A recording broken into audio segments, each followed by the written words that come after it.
दंडकारण्य में शिव को श्रीराम के प्रति मस्तक झुकाते देख सती का मोह तथा शिव की आज्ञा से उनके द्वारा श्रीराम की परीक्षा। नारद जी बोले, ब्रह्मन विधे प्रजानाथ महाप्राज्ञ दयानिधे, आपने भगवान शंकर तथा देवी सती के मंगलकारी सुयश का श्रवण कराया है। अब इस समय पुनः प्रेमपूर्वक उनके उत्तम यश का वर्णन कीजिए। उन शिव दंपति ने वहां रहकर कौन सा चरित्र किया था? ब्रह्मा जी ने कहा, मुने तुम मुझसे सती और शिव के चरित्र का प्रेम से श्रवण करो।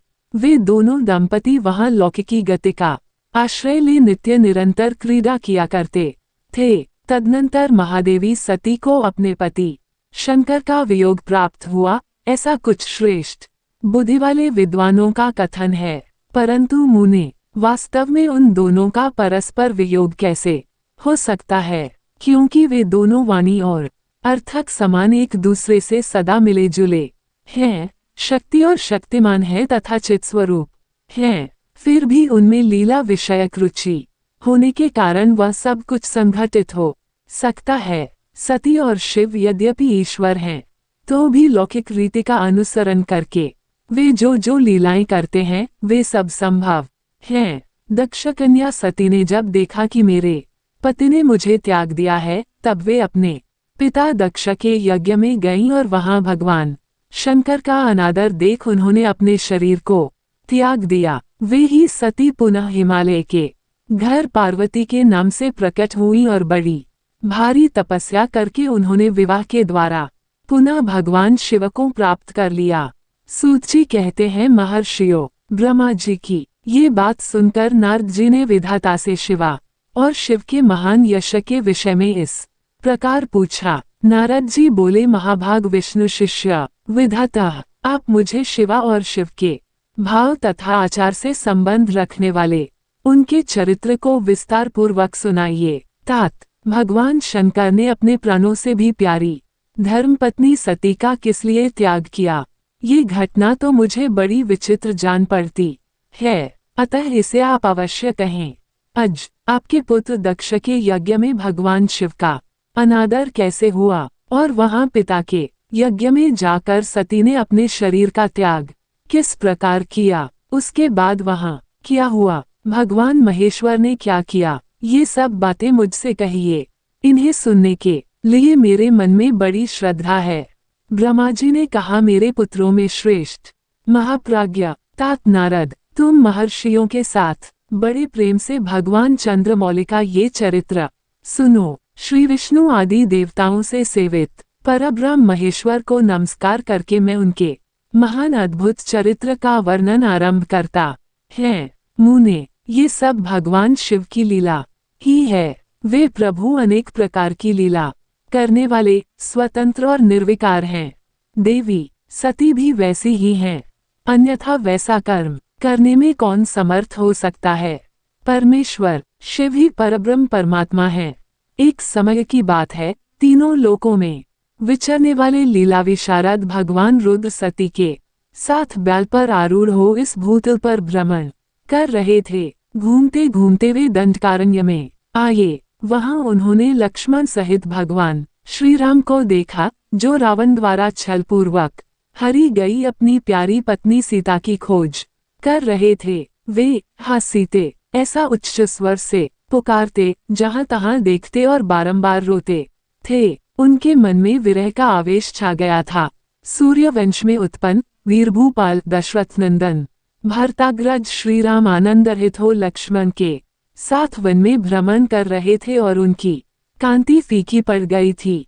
उस समय उदारचेता पूर्ण काम भगवान शंकर ने बड़ी प्रसन्नता के साथ उन्हें प्रणाम किया और जय जयकार करके वे दूसरी ओर चल दिए। भक्तवत्सल शंकर ने उस वन में श्रीराम के सामने अपने को प्रकट नहीं किया। भगवान शिव की मोह में डालने वाली ऐसी लीला देख सती को बड़ा विस्मय हुआ। वे उनकी माया से मोहित हो उनसे इस प्रकार बोली। सती ने कहा, देवदेव सर्वेश परब्रह्म परमेश्वर ब्रह्मा विष्णु आदि सब देवता आपकी ही सदा सेवा करते हैं। आप ही सबके द्वारा प्रणाम करने योग्य हैं। सबको आपका ही सर्वदा सेवन और ध्यान करना चाहिए। वेदांत शास्त्र के द्वारा यत्नपूर्वक जानने योग्य निर्विकार परम प्रभु आप ही हैं। नाथ, ये दोनों पुरुष कौन हैं? इनकी आकृति विरह व्यथा से व्याकुल दिखाई देती है। ये दोनों धनुर्धर वीर वन में विचरते हुए क्लेश के भागी और दीन हो रहे हैं। इनमें जो ज्येष्ठ है उसकी अंकौंती नीलकमल के समान श्याम है। उसे देखकर किस कारण से आप आनंद विभोर हो उठे थे? आपका चित्त क्यों अत्यंत प्रसन्न हो गया था?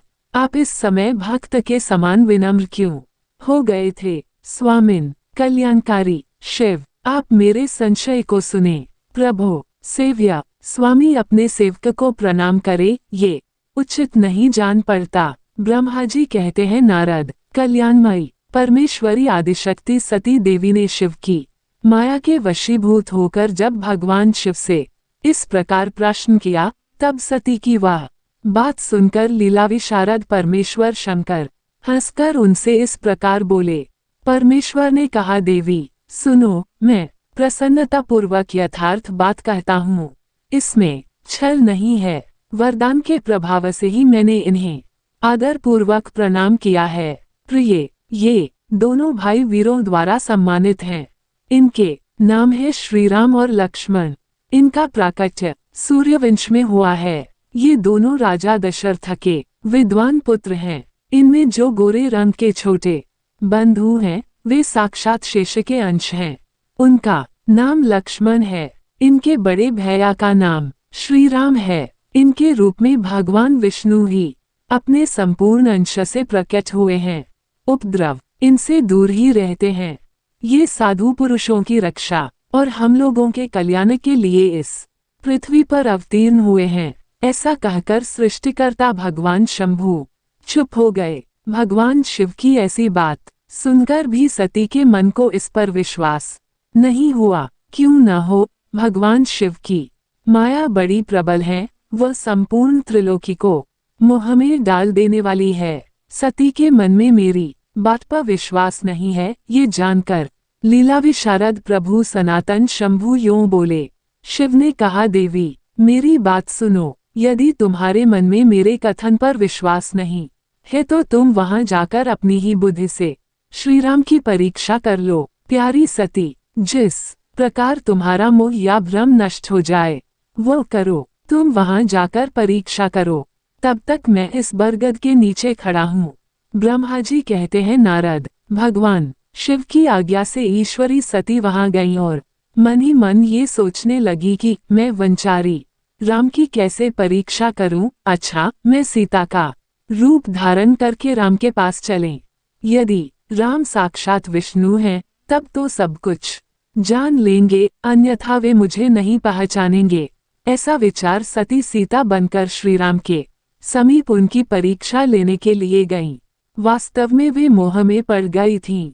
सती को सीता के रूप में सामने आई देख शिव का जप करते हुए रघुकुल नंदन श्रीराम सब कुछ जान गए और हंसते हुए उन्हें नमस्कार करके बोले। श्रीराम ने पूछा, सती जी आपको नमस्कार है। आप प्रेम पूर्वक बताएं, भगवान शंभु कहाँ गए हैं? आप पति के बिना अकेली ही इस वन में क्यों कर आईं? देवी, आपने अपना रूप त्याग कर किस लिए ये नूतन रूप धारण किया है? मुझ पर कृपा करके इसका कारण बताइए। श्री रामचंद्र जी की यह बात सुनकर सती उस समय आश्चर्यचकित हो गईं।